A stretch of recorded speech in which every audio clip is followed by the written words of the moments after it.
Sizzling sa excitement ang lalo pang nagle-level up na Family Feud. Ipinagmamalaki ng host na si Dingdong Dantes na pang-international na rin ang kanilang set. Bago rin yung stage natin. Ito yung ginagamit talaga sa Family Feud America. Proud kami na ipakita na grabe, ito, nag-upgrade tayo, nag-upgrade. Dahil dyan talaga siyempre sa walang sawang pagsuporta ng ating mga viewers. Ang mga audience sa studio may chance pa ring manalo ng cash prizes. Gusto nilang nakikisagot talaga sila sa top answers. So ito, bibigyan natin ng pagkakataon na manalo ng 5,000 per question ang ating studio audience araw-araw. 2 winners po everyday.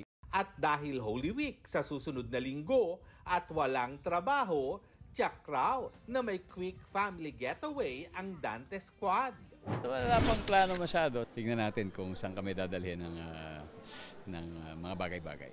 At pagkatapos ng Holy Week, ikakasan na raw ang bagong series na gagawin ng Primetime King. Definitely, so abangan nila. Anytime this year mag-uumpisa na po yun.